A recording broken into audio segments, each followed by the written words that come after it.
Hello বন্ধুরা, সবাই কেমন আছেন?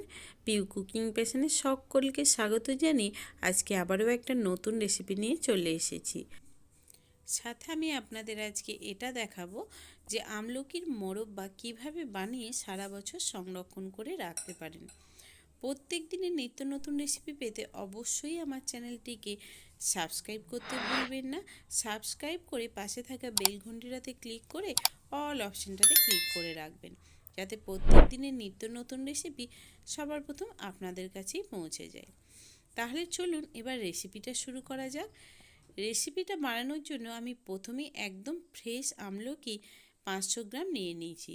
সেটাকে ভালোভাবে ধুয়ে শুকনো ন্যাকড়ায় মুছে এইভাবে একটা কাঁটা চামচের সাহায্যে প্রেস করে করে এইভাবে প্রত্যেকটা আমলকির গায়ে এক একটা ছিদ্র করে নিয়েছি।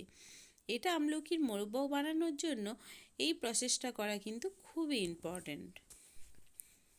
প্রত্যেকটা আমলকিতে একইভাবে কিন্তু আপনাদের এইভাবে একটু ছিদ্র করে নিতে হবে, যাতে আমলকির ভেতরে মিষ্টিটা একটু ভালোভাবে ঢুকে যায়।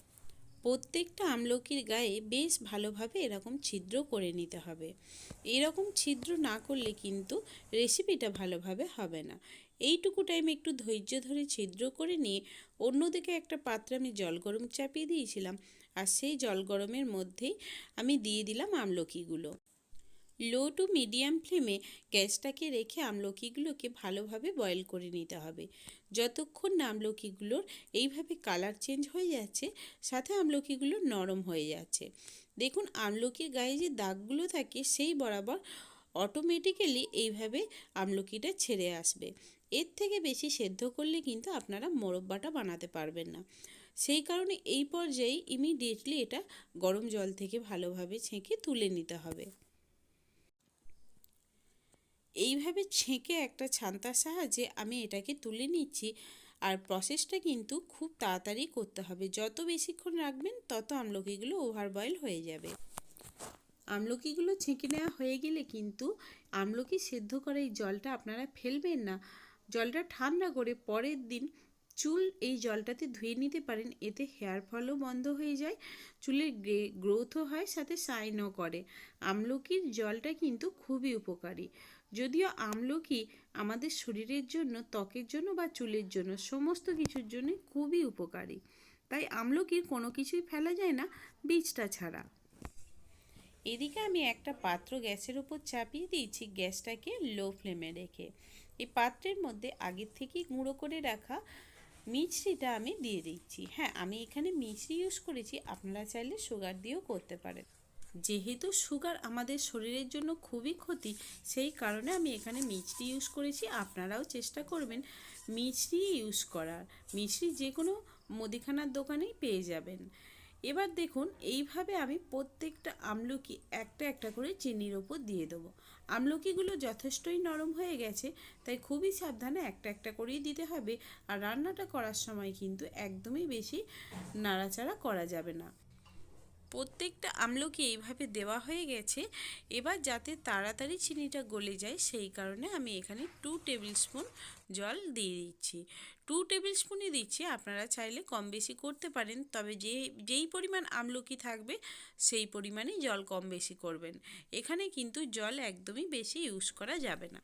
যদি জল বেশি দিয়ে ফেলেন তাহলে কিন্তু আমলকির মোরব্বাটা আপনারা বেশি দিন সংরক্ষণ করে রাখতে পারবেন না, এটা নষ্ট হয়ে যাবে।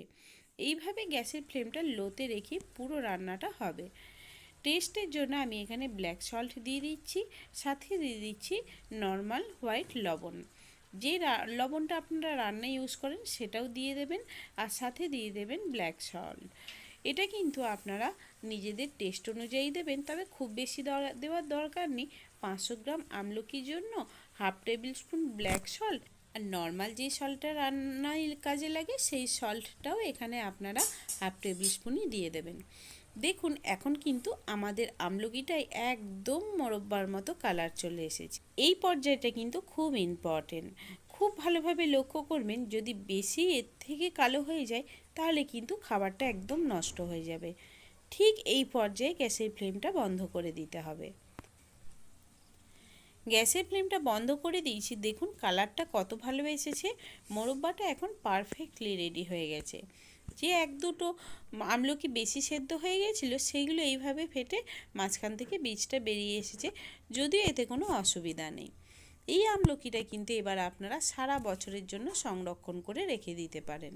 এই সময় কিন্তু বাজারে আমলকি খুবই পাওয়া যাচ্ছে, একদম ফ্রেশ আমলকি পাওয়া যাচ্ছে, দামটাও একটু কমের মধ্যেই আছে। এই সময়ে বাড়িতে বানিয়ে সংরক্ষণ করে রেখে দিতে পারেন। তাহলে বন্ধুরা, রেসিপিটা কেমন লাগলো কমেন্টে জানাতে কিন্তু ভুলবেন না। যদি ভালো লাগে অবশ্যই একটা লাইক করে দেবেন। পুরো ভিডিওটা প্রথম থেকে শেষ পর্যন্ত স্কিপ না করে দেখার জন্য আপনাদের সকলকে পিউয়ের তরফ থেকে অনেক অনেক ধন্যবাদ।